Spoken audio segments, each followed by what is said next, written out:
Today we're going to be going over 3 tips to get you to maximize your leads. These work in every rank and in every position. Make sure you kill that like button, show the sub button who's boss, and let's jump right into it.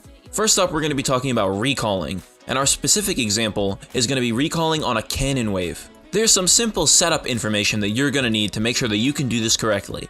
First, you need to know that cannon minions spawn every 3 waves. Second, you need to know that minions spawn every 30 seconds. And lastly, you need to know if you actually need to recall right now. Ask yourself, do you have enough gold to buy an important item, like a BF sword or a lost chapter? Do you need a specific item to win your lane, like boots to dodge skill shots, or an executioner's calling to prevent your enemy from healing? If you understand the answers to these 3 questions, then you're going to be able to set up your recall properly. If you have decent map awareness, it's actually pretty easy to get used to questions 1 and 2. You'll notice the minions spawn near your nexus and start walking out towards the waves. And if you're unsure if it's a cannon wave or not, you can just pan your camera over and check. Once you realize that a cannon wave is coming to your lane in the next 30 seconds or a minute, and you're going to have enough gold to buy an important item, that's when you want to set up the lane for you to recall on the cannon wave. I've seen so many people mess this up time and time again. It's super simple. Too many people overcomplicate it. All you need to do is you anticipate the cannon wave minion coming, either right as it spawns or a little bit beforehand. When you do that, if your opponent is in lane, you shove your wave into the tower. If your opponent isn't in lane and the wave is about even, you have a decision to make.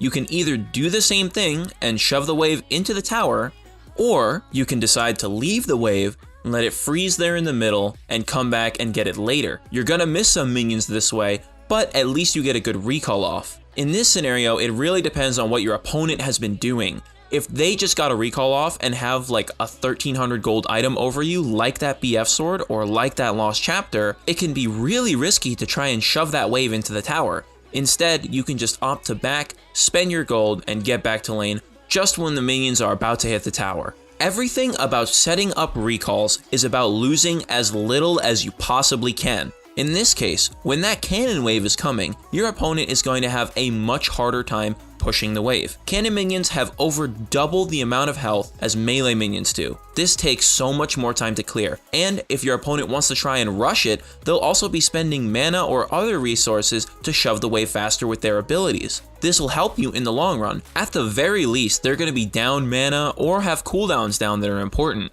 If you come back to lane right as they complete shoving that wave by using a long cooldown ability, well, you could just go on them and fight them. You might be able to get a kill. This becomes even more impactful when you manage to recall before your enemy. If you're fighting against a Rise who usually starts Sapphire Crystal, all that thing does is give mana, and you come back to lane with a 1300 gold lost chapter in your pocket, you can just stomp him. You might be able to get a kill, or at the very least, you're gonna force him out. Kills and fighting aside, you didn't miss anything. You barely missed any of the minion wave on the cannon wave. You might have missed the first 3 melee minions, but the cannon is probably still alive, especially if your opponent tried to shove the wave into your tower. You'll be able to pick up all of that golden experience that normally you might miss if you recall at another time. Setting up recalls is a very complex topic. It has to do with wave management, gold timings, and a bunch of other factors like summoner spells, matchups, and more. We've only covered some of the basics of cannon recalls, but even that will help you out a ton. To learn more about recall timings, wave management, and a ton of other topics, make sure to go check out our website, GameLeap.com. We have hundreds of videos, from topics like this one with macro wave manipulation in every lane, including the late game, all the way down to champion-specific guides. Everything that we have is done by challenger-level players, and we're always looking to make more. Whether you're a seasoned league player or a complete new player, there's something up there for you. For our second topic, we're going to be taking a step backwards here. Yes, everybody at some point must recall in a game of League. But what comes before the recall? During laning, what is one of the most fundamental things aside from CS that you have to do? No matter what matchup you're playing, you will absolutely be forced to trade with your opponent at some point in time. Even if you're completely avoiding trying to fight them, that counts as dealing with trading. You are trying to prevent your opponent from trading with you, and the fact that you're playing around it means that you understand that you have to do it at some point. There are a ton of opportunities to engage in trades, and we're going to be talking about when you want to trade, specifically about how you trade around your recalls. Thinking about when you're trading in relation to a recall is really important, and honestly, it's really easy to see when people aren't thinking about that. Even if you can trade with your opponent in an advantageous situation, doesn't mean that you should. Let me give you an example. You're playing mid lane, and all of a sudden, you see that your opponent steps a little bit too far forward, and you're in range to hit them while they're hitting the minions. You engage in a trade with them and do more damage to them than they did to you.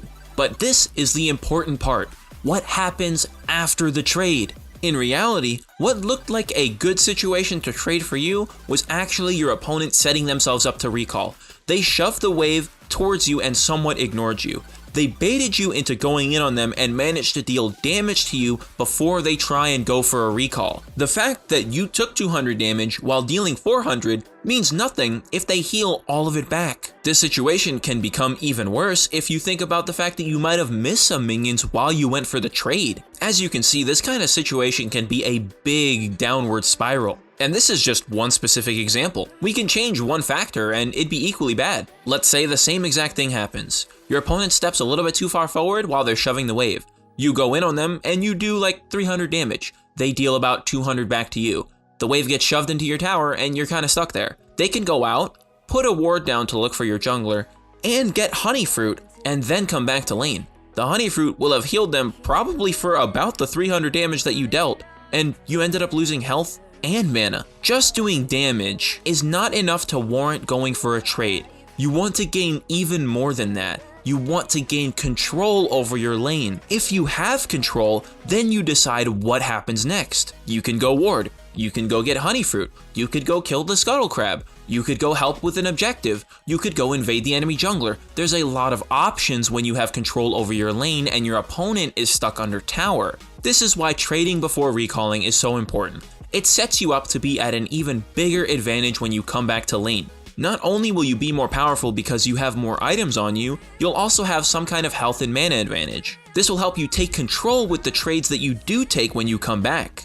Now just briefly think back to our first point. Remember when I talked about the cannon recalls and recalling at right times to set yourself up so that you don't miss anything in the future? This is where it comes back full force. This is the absolute golden scenario. You take a trade with your opponent right as the cannon wave spawns. You don't go all out here, but you do some damage to the wave. Then you take another one, kill the wave completely, and maybe chunk them a bit more. Then you immediately start your recall, make sure to start it in a safe place so that it doesn't get interrupted, and then boom, you are golden. The cannon minion wave should be somewhere around your inner and inhibitor tower. At this point, your recall completes shortly afterwards, and you start running back towards lane. Before your opponent can even kill the full wave, you'll probably have reached your inner tower, and you will absolutely lose almost nothing from this perfectly timed recall. On top of that, you're gonna have a health and mana advantage. If they notice their mistake and they're trying to get away to recall, don't let them. Chase after them. If you manage to stop a recall, that's huge. That'll buy you enough time to shove the next wave into their tower, and then they miss a full minion wave. Or if they stay, they're in danger of dying. This is all because you set up a trade before recalling on a cannon wave. Let's move on to the last thing that we're going to cover. We're going to be talking about towers. And first, let's talk about tower plates, since that matters more towards the early stages of the game. Some of you may have noticed that during this entire video, I did not mention pushing a tower at all, other than shoving the minion wave into it. And this is for a very good reason. Remember how we talked about having control over the lane? Well, having control over the lane is what lets you push towers and get those tower plates. Getting to deal damage to the enemy towers is the end result of everything that we've spoken about up until this point. I mentioned a bunch of examples of things that you could do. You could ward, you could roam, you could go to Dragon, Baron, Herald, whatever. But the other option is that if you have nowhere else to exert your control, you do it on the enemy tower. Pushing up to a tower, especially in the early game, when tower plates are there, will force an opponent to come to you if there isn't one there already. You can easily force out the enemy jungler in a situation where you force your laner to back. If they don't, I mean, you're just getting free tower gold, and that's fine. The point is that at this time, there's no downsides to hitting the tower. There are downsides if you do it without a plan, when you do it when you don't have control, when you do it when you don't have an advantage. You want to avoid that. If you notice that your opponent just recalled because they had the opportunity to, and you teleported back to lane or walked back to lane right about when they were finishing their recall, then yeah, that's actually a pretty good time to shove the wave in and go for the tower. If they have teleport though, think twice about that one because they're not really going to miss anything, and you might not even get the opportunity to get the plate. You just wasted some of your mana and abilities trying to get that shoved in extra quick to go for that extra bit of gold. In the long run, this could put your lane in a bad spot, as the wave might freeze in a really bad situation, or you're just overextending into their tower. This is strictly because you tried to go for tower plates when you didn't have any kind of advantage. But let's talk about the flip side. Let's say things do go right. Your opponent does teleport back, but you do manage to get the tower plate, or they don't get there in time by walking to prevent you from getting the plate. What happens next? Do you have a ton of gold that you haven't spent yet? Are you lower health and mana than them? If the answer to one of those was yes, or if the answer to both is yes, well, you definitely messed up. 100% you wanted to recall instead of going for the tower plates. This would allow you to spend the gold that you have, regain your health and mana, and come back to lane in an even situation. Instead, you're just giving your opponent an opportunity to do what we talked about before. They got a recall off. They have items over you. You might be in danger of dying. Not only that, but your recall is going to be late. They get to get control over the lane now. They decide where the wave goes, and they'll be able to get tower plates too. So at the end of the day, you just gained a little bit for your opponent to gain a lot. And if it wasn't obvious, that's just not worth it. By now, you should have a pretty good idea of how to set yourself up for some good recalls, what to do with trades before you recall, and how you can set yourself up to take tower plates in the early game. Combine all of these and you'll start to see those leads where you're 2,000, 3,000, maybe even 4,000 gold ahead of your opponent. To learn even more ways to get gold leads over your opponents, make sure that you check out our website, GameLeap.com. We have tons of guides on laning alone. On top of that, we have guides for macro skills, and we even have champion-specific guides too. Everything that we have is done by challenger level players, and we're always looking to make more and better content. If you see that something's missing that you really think is important, make sure you let us know. That way we can get to working on it right away. If you made it this far, thanks for watching the whole video. You've unlocked a tiny 0.1% bonus to all of your stats in game. As always, my name is Ace Windstorm, and I will see you all later.